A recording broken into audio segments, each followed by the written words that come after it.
à tous, bienvenue sur la Télé des Sables. Alors aujourd'hui, nous allons parler, puisque la question est sur toutes les lèvres, parking. On va essayer de comprendre où, comment, pourquoi, etc. Tout le nouveau plan de stationnement au Sable d'Olonne en hypercentre. Nous irons avec Alexandre voir ce qu'il y a à faire, où sortir, quoi voir au Sable d'Olonne. Et puisqu'il s'agit de voir, quand il s'agit de voir et quand il s'agit peinture, Nathalie sera avec nous pour nous amener voir la très belle expo au musée de l'Abbaye Sainte-Croix. Nous en saurons plus dans quelques instants. Mais d'abord, bonjour Jean-Aude Cassès. Bonjour Aïda. Alors, nous avons vu, comme tout le monde, un peu que le stationnement en centre-ville va changer à partir du mois prochain. Vous êtes élu au commerce, vous avez travaillé avec d'autres élus sur ce plan de stationnement en centre-ville. Alors, quoi, comment, qu'est-ce qui change à partir du mois d'avril ? Alors, à partir du mois d'avril, pas mal de changements effectivement sur le stationnement donc dans le centre-ville. D'abord, on partait tous d'un constat, c'est qu'actuellement, ça ne fonctionnait pas bien. L'hiver, pas de place pour stationner parce que c'était gratuit. Donc toutes les voitures restaient toute la journée sur les places. Et puis l'été, pas de solution facile pour les riverains, puisque tout était payant dès la première minute. Donc le but, ça a été de résoudre ce problème, qui n'est pas simple. Il y a le commerce, il y a les riverains, il y a les clients, il y a les touristes, il y a les sablés. Et donc, on a réfléchi à une offre. Vous-même commerçant ? Moi, je suis moi-même commerçant et habitant dans le centre-ville, donc je suis pleinement concerné et impacté par ces nouvelles règles. Et donc, le but, ça a été de trouver des solutions pour tous. Alors, la solution qui est proposée, c'est effectivement un stationnement payant sur l'ensemble du périmètre, avec 1 heure de gratuité toute l'année, y compris en juillet et août. Ça, c'est une nouveauté. Jusque-là, il n'y avait pas cette heure de gratuité. Et puis, une gratuité aussi entre 12h et 14h. Sauf juillet et août, pour le coup. Est-ce que moi, qui venais me garer en centre-ville au Sable d'Olonne avec mon disque bleu, faisons les choses concrètement. Si je viens à 11h, s'il y a 1 heure gratuite et qu'il y a 2 heures de... Est-ce que je peux venir à 11h et rester jusqu'à 14h ? Du coup, rester 3 heures gratuitement. C'est ça. Comme il y aura 1 heure gratuite, donc il n'y a plus de zone bleue, hein, toutes les places sont payantes, mais comme il y a 1 heure gratuite, j'arrive à 11h et je peux repartir à 14h et ça ne me coûte pas d'argent. De la même manière, un riverain qui part le matin et qui revient le soir à 18h, le stationnement étant payant de 9h à 12h, de 14h à 19h, il arrive à 18h, il y a 1 heure gratuite, il peut rester stationné jusqu'au lendemain matin, 9h. Et après, concrètement, parce qu'il y a des gens comme moi qui avaient mis des années à comprendre le disque bleu, concrètement, qu'est-ce qu'il faut faire ? Il y a un horodateur, il faut prendre un ticket, il faut prendre l'application. Dites-moi que ce n'est pas l'application sur le téléphone, parce que là, je meurs. Ah là là, eh bien, il y aura les deux. Il y aura effectivement des horodateurs classiques qui vous permettent d'aller donc prendre le ticket et puis d'être stationné, ou effectivement une application sur le téléphone donc, qui va permettre de régler et de donner de la souplesse aussi aux gens. C'est-à-dire que vous arrivez... Vous prenez pour 2 heures de stationnement et finalement vous repartez un peu plus tôt avec l'application. Ça vous permet de réduire la durée et donc de ne payer que pour le temps que vous avez réellement passé sur la place de parking. Et donc au château d'Olonne, à Olonne-sur-Mer aussi ? Alors non, c'est vraiment l'hypercentre. Donc c'est difficile de donner le plan global, mais globalement du Chenal, donc tout le quartier du Passage, jusqu'au boulevard Castelnau qui était déjà payant auparavant et puis à peu près jusqu'à la gare en profondeur. Voilà. Il faut donc que vous gardiez votre disque bleu, Aïda, parce que vous avez le château d'Olonne qui reste en zone bleue et vous avez également la Chaume qui reste en zone bleue. C'est ça, il restera... C'est ça, si bien regarder les... Ah oui. Tout à fait, il restera bien des zones bleues. Il y en a à la Chaume, il y en a à Port-Olona, il y en a à différents endroits de la ville. Celles-là, elles perdureront. C'est bien le périmètre du centre-ville qui est concerné par ces nouvelles règles. Nous voyons à l'image quelques visuels que vous avez préparés avec ces explications. Et puis, dernier point, je crois qu'il y a une zone qui, je n'ai pas trop compris, qui est interdite à la circulation piétonnière aussi ? Alors, il y aura effectivement des périodes de fermeture, comme ça a été expérimenté l'an passé sur le port de pêche, donc le quartier du Passage, vraiment une zone encore plus réduite, qui sera une zone donc à trafic limité et qui sera fermée donc les week-ends et jours fériés à partir du 29 avril de mémoire, et puis l'été, vendredi, samedi, dimanche et lundi de 13h30 à 16h et de 19h30 à minuit. Alors, en plus de tout ça, il faut quand même rappeler que pour les riverains, jusque-là, il n'y avait pas de solution sur les périodes payantes. Un riverain, il fallait qu'il aille se garer au parking Indigo 660 € l'année. C'était la seule offre qui lui était donnée. Aujourd'hui, un riverain il pourra avoir un abonnement sur voirie pour 120 € pour une voiture, 120 € l'année, donc 10 € par mois pour pouvoir se garer au pied de chez soi. Et puis on a pu négocier avec Indigo aussi le tarif d'abonnement pour les riverains de ce secteur, ce qui fait qu'au lieu de 660 €, s'ils ont une deuxième voiture à mettre par exemple, ou qu'ils préfèrent se garer en parking Indigo, ce sera 350 €, donc presque moitié moins cher. Il y a quand même pas mal de choses qui sont intéressantes finalement. La première heure est gratuite, alors que jusqu'alors, si je ne m'abuse, l'été, il n'y avait pas de possibilité de se garer gratuitement. Non, tout à fait. Aujourd'hui, vous offrez une possibilité de se garer pendant 1 heure. C'est ça, exactement. Okay. Le tarif également est complètement différent. différent. Mais si, on peut se garer. Moi, je me garais au parking des Halles, 1 heure gratuite. Alors, d'ailleurs, je ne vais plus le dire parce que c'est le seul endroit où je trouvais de la place à Sainte-Ville. Je n'ai rien dit.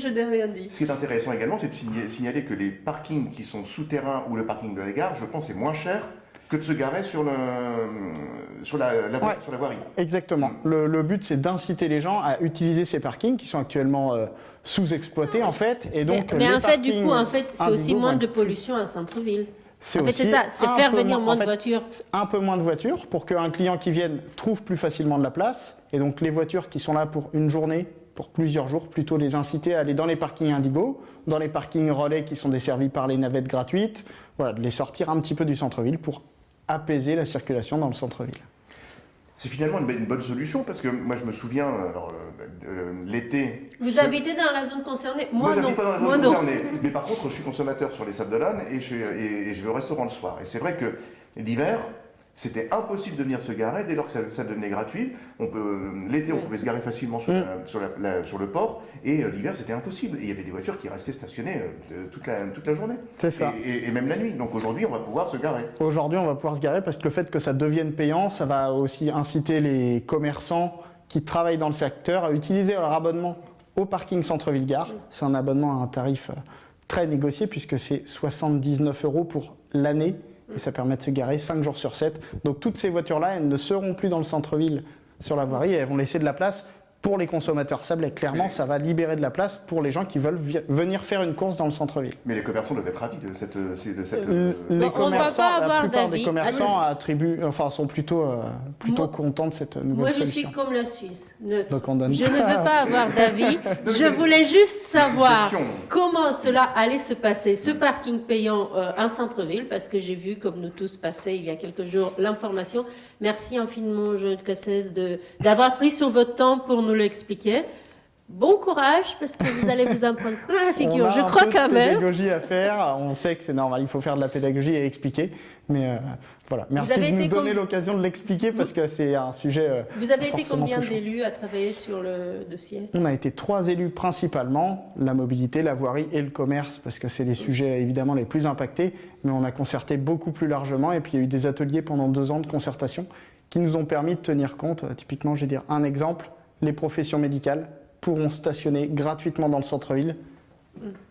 Médecins, infirmiers pourront intervenir à domicile chez les gens gratuitement. Et ça, c'est une vraie nouveauté, une vraie solution qui n'existait pas. Ah oui, c'était pas le cas? Non. Il n'y avait pas de solution pour les professionnels qui intervenaient. Je crois que ça existe nulle part. Et donc, au Sables d'Olonne, c'était parfois difficile de trouver un infirmier qui venait, et on pourra en trouver un maintenant qui stationnera gratuitement. On va faire le point dans un an. Voilà, okay, exactement. Allez, on se donne rendez-vous au mois de mars 2024. Merci infiniment, bonne continuation. Merci beaucoup, Elda.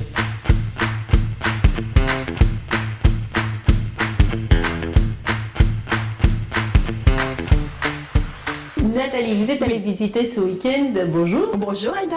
Vous êtes allée visiter l'exposition en cours au musée de la Pays de Sainte-Croix. Oui. Voir en peinture. La jeune figuration en France. C'est très intriguant comme titre déjà. Oui, alors je vais vous expliquer un petit peu quand même. Ouais. Alors déjà l'exposition elle a lieu jusqu'au 28 mai. Hein. Donc en fait on va déjà expliquer un petit peu l'art figuratif, juste rappeler que ça date de la préhistoire et que ça représente la réalité, ce qu'on voit en fait. Hein, c'est ça le figuratif.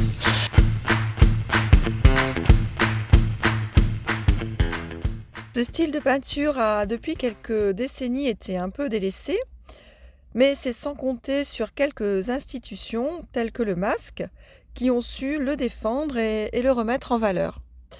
Alors, une trentaine d'artistes y sont représentés. Ils sont tous nés dans les années 80, donc ce sont de jeunes artistes. Il y en a même une qui est née en 1998. Toutes les techniques sont présentes, ou presque, telles que la gouache, l'huile, etc. Ce sont des œuvres récentes qui ont la particularité d'avoir été choisies directement dans l'atelier de l'artiste par la commissaire d'exposition Anne Dary. Et ces œuvres viennent de toute la France. Vous l'avez vu, Alexandre, l'expo? Pas du tout. Je ne suis pas encore allé la voir, mais à chaque fois que Nathalie me dit d'aller voir une expo, j'y vais. Et ben, donc jusqu'au 28 mai. Et ça m'a l'air très passionnant. Oui. Et alors, qu'est-ce qu'il y a d'autre à voir au sable? Alors, au mois de mars, il va se passer pas mal de choses. Alors, on a parlé le mois dernier, du festival de magie, qui continue, mais là, malheureusement, toutes les places sont prises. On va vous y voir, Aïda? Non, c'est pas prévu? On va voir, s'il fait pas beau. Moi, j'y vais dimanche. Alors, il y a quelque chose qui est très intéressant, en tout cas pour les commerçants. Il y a un job dating qui est organisé, qui aura lieu le 4 mars à la salle Audubon. Donc, c'est uniquement pour les saisonniers. Vous savez que partout en France et au sable également, les commerçants ont du mal à recruter des saisonniers. Donc, ils organisent un salon qui va leur permettre, en fait, d'accueillir tout le monde et de pouvoir venir postuler et, on l'espère, avoir... C'est quand ça?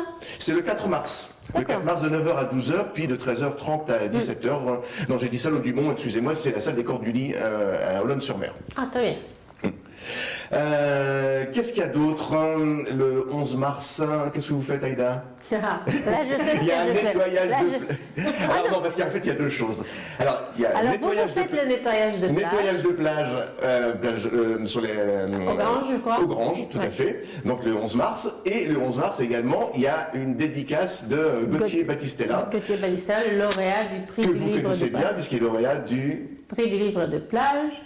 Décerné deuxième lauréat. Ce prix existe, vous le savez déjà, depuis... C'est la 3e année maintenant. Il est décerné tous les ans, fin juin.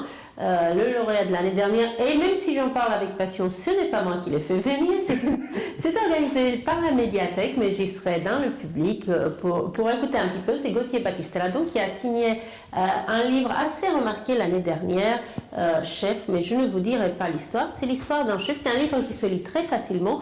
C'est une histoire, au début on peut se dire, un roman qui parle d'un chef de la cuisine, c'est un peu étrange, en fait ce n'est pas étrange, c'est mené tambour battant. Gauthier Battistella connaît bien le milieu parce qu'il a écrit assez souvent pour le guide Michelin. Et donc, connaissant le milieu, il écrit un livre un peu sur les coulisses, en partant de... je ne vais pas faire de chronique du livre, c'est le 11 mars, et je crois que c'est... Moi, je l'ai lu. Ça ressemble quand même étrangement à l'histoire de vie de Bernard Loiseau.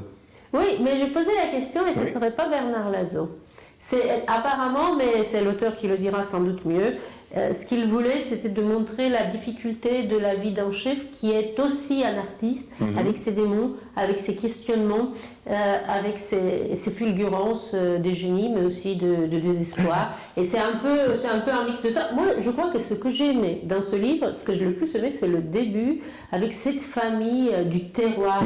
Le tout début de la famille se passe, je crois que ce sont des immigrés espagnols, c'est de la bonne cuisine qui tient au ventre, dans une ambiance assez ferme d'autrefois, et c'est cela que j'ai, je pense, le plus aimé dans le livre, mais enfin, l'auteur sera là. Néanmoins, on ne peut qu'encourager de le lire, parce que c'est un livre, effectivement, qui se lit facilement et qui est assez sympa. Oui, et d'ailleurs, pour le club de lecture que j'anime, le prochain est au mois de mars, je ne sais plus, le 16 mars, j'ai fait le choix absolument... 3 livres 3 livres? Oui, vous avez choisi 3 livres. J'ai choisi 3 livres, mais pour le prochain, j'ai décidé, et je pense que je serai le seul à le lire, de faire un retour en arrière. Je me suis dit, on lit de tout, on lit tout ce qui se publie, et on ne lit plus du tout les classiques, que nous avons lu au moins pour l'école. Alors j'en ai choisi un qui n'est pas trop difficile à lire. Anyway, j'ai choisi Adieu aux armes parce que le livre est facile à lire aussi, prix Pulitzer, prix Nobel de littérature, et puis certains d'entre vous ont déjà lu au moins Le Guillaume de la mer à l'école. Ils n'ont pas aimé, mais il y en a d'autres. Donc je m'étais dit, pourquoi ne pas essayer de relire un livre d'un classique, un classique pas compliqué à lire, pour voir avec quel regard on le lit aujourd'hui, est-ce qu'on va aimer, est-ce qu'on va détester, est-ce que les descriptions vont être trop longues. Et donc c'est ça la thématique du prochain club de lecture, où vous êtes évidemment tous les bienvenus. On peut choisir le livre, ou c'est forcément Hemingway? Cette fois-ci, j'ai mis un thème, comme à l'école. Hemingway, parce que je vois... Mais en fait, personne n'est obligé de lire en entier. Enfin, de lire en entier, de parler. Vous pouvez venir, boire un café, écouter, vous n'êtes pas obligé de lire le livre et de venir en parler. D'accord. Ceux qui l'ont lu en parlent, ceux qui ont aimé en parlent, ceux qui ont détesté en parlent aussi. Et si personne ne le lit, si je suis la seule, je serai la seule à en parler. Mais je parlerai d'Adieu aux armes d'Hemingway. D'accord. Voilà, voilà. Et il y avait autre chose, je crois, je ne sais plus. Bah oui, qu'est-ce qui se passe généralement au sable? Une fois Le n'est pas soleil arrive. Une fois n'est pas soleil coutume. arrive. Oui, il y a le soleil qui est évidemment là, bien qu'on soit au mois de février. Mais il y a également une course, la solo mètre coq. Ah oui. La c'est solo vrai. mètre coq, donc c'est 31 skippers qui vont prendre le départ. Et une fois n'est pas coutume, ils vont remonter les Champs-Élysées de la mer pour s'élancer depuis une des plus belles baies du monde Ça y sur une course. Et vous allez dire, une fois de plus...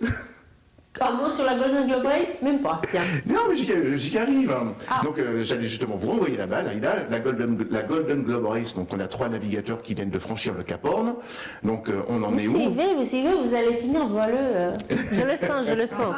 On en est où? Kirsten a passé le Cap Horn. Aujourd'hui, elle est en tête de la course. Si jamais elle finit et qu'elle arrive au Sable d'Olonne, peut-être vers la mi-avril, toujours en tête de course, elle sera la première femme de l'histoire de la navigation à finir première en tour du monde à la voile en solitaire. Sans assistance. Voilà, donc on va voir, mais bon, l'Atlantique est long et Nathalie en sait quelque chose. Elle, le matelot de son mari, il reste encore 7000 milles, je crois, quelque chose comme ça. Ouais, beaucoup de choses peuvent se passer et surtout à Village Tommy, le deuxième concurrent, un bateau qui, dans du petit vent, Jean-Luc Vantenet nous l'a dit l'autre fois sur la télé des Sables, peut être plus performant.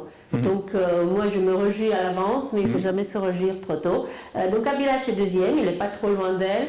Et puis Michael Guggenberger, l'Autrichien qui passait là pour la première fois le Cap Horn, qui a acheté un bateau français, qui l'a préparé à Paimboeuf, qui a aussi eu son bateau au Sable d'Olonne pendant des mois et des mois, qui a travaillé tout seul sur son bateau pendant des mois et des mois, avant de finalement trouver un sponsor. Donc maintenant il a un sponsor. Enfin, Michael a aussi passé le Cap Horn, donc il est troisième. Et puis il ne reste plus qu'un concurrent dans les mers du sud, avant le Cap. C'est Ian Herbert Jones, un project manager qu'on n'attendait pas dans les finishers de la GGR. Il est aujourd'hui, ils sont plus, ils étaient 15 ou 16, partie des Sables d'Olonne. Il reste seulement 4 en course. Quelques-uns à Chichester, enfin c'est une course qui est difficile, comme on le sait. Et rien n'est joué d'avance, rien n'est écrit. Et moi, honnêtement, aujourd'hui, je n'ai absolument aucune idée de qui, quand et comment arrivera au Sable d'Olonne.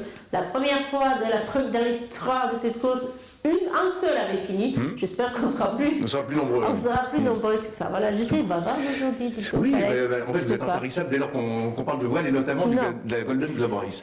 J'ai une petite question quand même. Est-ce que vous auriez pour nous une petite indiscrétion sur Clarisse Kremer? Non, je n'en sais pas plus. Si Banque Populaire ne fait plus le Vendée Globe, on le sait depuis notre mag du mois de janvier, mais je ne sais pas du tout si elle a trouvé un sponsor, si elle fait la course ou pas. Donc la réponse peut-être incessamment sous peu. Oui, en revanche, je sais une petite indiscrétion qui intéressera peut-être les Sablés. Vous vous rappelez, l'année dernière, nous avons fait un reportage sur une équipe de bénévoles Sablés qui aidait un skipper à faire le Vendée Globe. Le skipper s'appelle Denny von Weidenbergen, quelque chose comme ça. Il a un vieux bateau, il veut faire le Vendée Globe, il a fait beaucoup de courses de qualification et pour le moment, son équipe est uniquement 100% sablaise et faite de bénévoles. Donc là, ils ont trouvé un sponsor aussi, un assez gros sponsor. Ils vont faire beaucoup d'autres courses qualificatives, donc il sera peut-être sur la ligne de départ.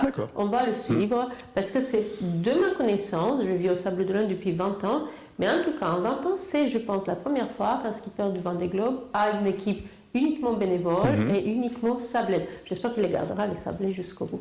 Voilà, on arrête, on a fait trop long, n'est-ce pas? Non, c'est jamais trop long. Mais bon, on va se donner rendez-vous pour le mois prochain. Au mois d'avril. Avec un mag sûrement très riche, puisque ça va être le lancement de la saison au Sable d'Olonne. Donc il y aura beaucoup de choses à dire et beaucoup de choses à aller voir. Et puis la peinture, les expos vont reprendre aussi. Vous serez avec nous le mois prochain, Nathalie? Eh bien, ou encore en balade? Non, ouais, je dois être encore là le mois prochain. Après, je fais une petite pause. Bon, voilà. Écoutez, on se retrouve le 5 avril. Merci beaucoup à tous les deux. Merci, Aïda. Merci, Aïda. À la prochaine. À bientôt.